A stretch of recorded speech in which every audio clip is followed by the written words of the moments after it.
कांता बहन की दो बहुएं थीं, बड़ी कल्पना और छोटी प्रिया।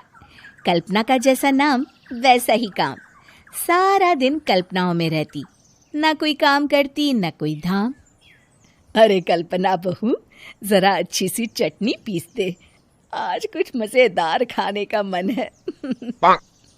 पेट में जलन हो जाएगी माँ जी बुढ़ापे में, और वैसे भी मेरा काम करने का वक्त शाम का है, अब प्रिया को ही बोल दो। इतना कहकर कल्पना वहां से चली जाती है। कांता कल्पना के ऐसे रवैये से काफी परेशान रहती हैं। मैं बना देती हूँ माँ चटनी, ऐसा बोलकर प्रिया माँ को चटनी बनाकर प्लेट में खाने को देती है कि तभी वहां कल्पना आ जाती है।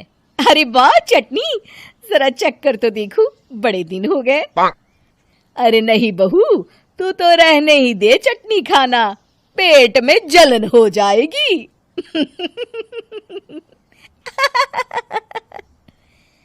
इतना कहकर कांता और प्रिया दोनों हंसने लगते हैं। कल्पना सारा दिन या तो मोबाइल में यूट्यूब देखती या फिर सोती रहती। उसका कमरा भी बिखरा और गंदा रहता। एक दिन कल्पना का पति अशोक उससे कहता है, अरे कल्पना, जानवर भी उस जगह को साफ कर लेता है जहां वो बैठता है, तुम तो इंसान हो, कैसे इतने गंदे कमरे में रह लेती हो? देखो सारा सामान यहाँ वहां बिखरा पड़ा है। ज्यादा अपनी माँ का बोल ना बोलो। हाँ, कमरा तुम्हारा भी तो है, गंदा लग रहा है तो साफ कर लो। पता नहीं तुम्हारे साथ मैं कैसे जिंदगी बिताऊंगा। इतना कहकर अशोक वहां से चला जाता है। कल्पना बस खाना खाने कमरे से बाहर आती और फिर से कमरे में चली जाती। इससे कांता बहन काफी परेशान रहती। एक दिन प्रिया कांता से कहती है, माँ, मैं सारा दिन काम करके थक जाती हूँ, आप कल्पना दीदी से कहिए ना कि सुबह और शाम का काम बांट ले। मैं तो अब सिर्फ एक वक्त का ही काम करूंगी। हाँ। अरे तू वो भी ना करना, एक बहू तो कामचोर थी ही, दूसरी भी आ गई काम ना करने के बहाने लेकर। तभी वहां प्रिया का पति रमेश आ जाता है। माँ, मैं देख रहा हूँ भाभी कोई काम नहीं करती, प्रिया सारा दिन घर और रसोई का काम करती है, अब कुछ करो ना माँ। कांता मन में कुछ सोचती है और कल्पना के पास जाती है। कल्पना फोन पर मेकअप करना देख रही होती है। कल्पना, तुम सारा दिन बस मोबाइल देखती हो, घर का कोई काम भी कर लिया करो। प्रिया सारा दिन काम करके थक जाती है। आज से मैंने फैसला किया है, एक वक्त का काम तुम करोगी, सुबह का खाना तुम बनाओगी और रात का प्रिया। आप लोगों ने काम को हवा बना रखा है। अरे पता नहीं थोड़ा सा ज्यादा काम करने में आप लोग घबरा क्यों जाते हैं। और हाँ, बहुत ज्यादा प्रिया की तारीफ मत करिए मेरे सामने, बड़ी बहू तो मैं ही रहूंगी। मैं कुछ नहीं जानती, कल सुबह मुझे वक्त से खाना चाहिए, रसोई में आ जाना, वरना कल से तुझे खाना नहीं मिलेगा।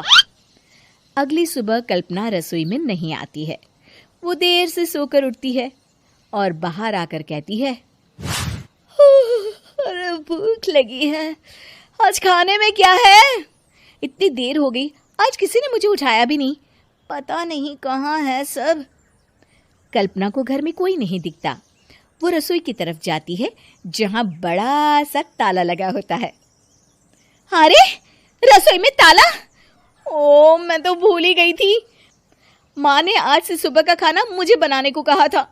हे भगवान, इतने लोगों का खाना बनाना क्या आसान है? तभी घर के सारे सदस्य बाहर से वापस आते हैं। वाह माँ जी, मजा आ गया छोले भटूरे खाकर।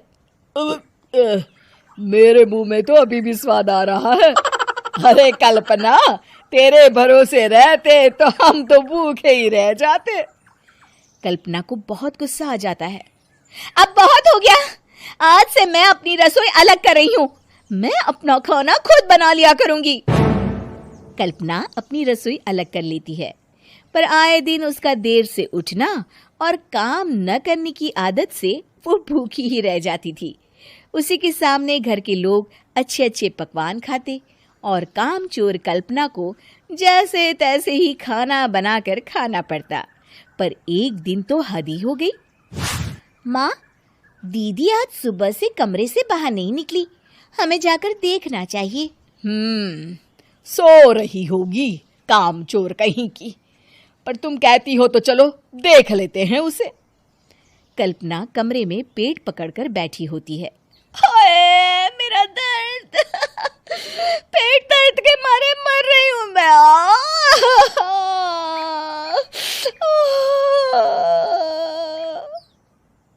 अरे दीदी क्या हुआ, पेट में दर्द क्यों हो रहा है? डॉक्टर को दिखाया आपने? माँ। कल्पना खड़ी होती है और माँ जी के पास आती है। मुझे माफ कर दीजिए, अब से मैं सारे काम में मदद करूंगी, कभी आलस और काम चोरी नहीं करूंगी। हाँ वो तो ठीक है, लेकिन अचानक क्या हो गया जो तू काम करने को तैयार हो गई? कामचोर कल्पना। माँ, लगातार बासी और उल्टा पुल्टा खाना खाने के कारण मेरे पेट में इन्फेक्शन हो गया है। काम न करना पड़े इसलिए मैं 2 दिन का खाना एक दिन ही बना लेती थी। बासी और खराब खाना खाने के कारण लेने के देने पड़ गए। पेट में दर्द हो रहा है। चलो अच्छा हुआ, देर आए दुरुस्त आए।